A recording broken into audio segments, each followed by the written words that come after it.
രണ്ടാമത്തെ നമ്മൾ ഒരുപാട് മുഴകൾ വന്നു, അതിന് സിറോസിസ്. സിറോസിസ് വന്നു കഴിഞ്ഞാൽ വരുന്ന ഏറ്റവും വലിയ ദുരന്തം നമ്മുടെ അന്നനാളത്തിലെ വേരിക്കോസ് വെയിൻ, അന്നനാളത്തിന്റെ ക്രോസ് സെക്ഷൻ ആണ് കാണിച്ചിരിക്കുന്നത്. അന്നനാളത്തിന്റെ ക്രോസ് സെക്ഷൻ, അവിടെ വേരിക്കോസ് വെയിൻ.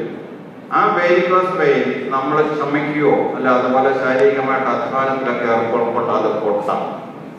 അത് പൊട്ടിയാൽ നമുക്ക് രക്തസ്രാവം നിർത്താൻ സാധിക്കാതെ വരും. അങ്ങനെ വന്ന് മരിച്ച ഒരാളാണ് ഞാൻ ആദ്യം കാണിച്ച വയലാർ രാമവർമ്മ.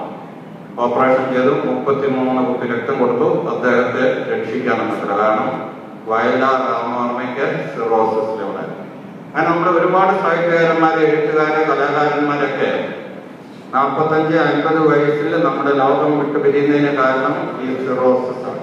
സിറോസിസ് ഉണ്ടാകാനുള്ള കാരണം നമുക്കറിയാം, മദ്യപാനം. അപ്പൊ തീർച്ചയായിട്ടും നമ്മൾ നാടൻപാടും വീഞ്ഞും ബാറും ബിയർ പാർലറൊക്കെ ഉണ്ടാകുന്ന സമയമാണ്. കുട്ടികളെ അത്തരം ശീലത്തിലേക്ക് പോയി കഴിഞ്ഞാൽ നമുക്ക് ഒരു 40-45 കഷ്ടിച്ച് 50 വയസ്സ് മാത്രമേ ജീവിത ദൈർഘ്യമാകൂ. അത് അക്കാര്യത്തെ ശ്രദ്ധിക്കുക.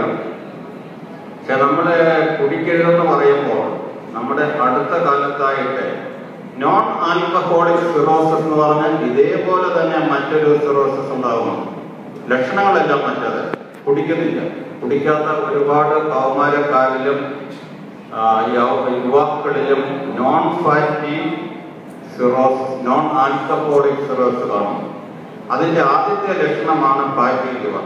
നമ്മൾ ഏതെങ്കിലും ഒരു ആവശ്യത്തിന് ആശുപത്രിയിൽ ചെന്ന് നമ്മുടെ ഉദരം സ്കാൻ ചെയ്താൽ പല കുട്ടികളുടെയും കരൾ താഴെ കാണുന്നത് പോലെ മൃദുവായിരിക്കണം, പക്ഷെ മുകളിൽ കാണുന്ന പോലെ ഫാറ്റി ലിവറായി.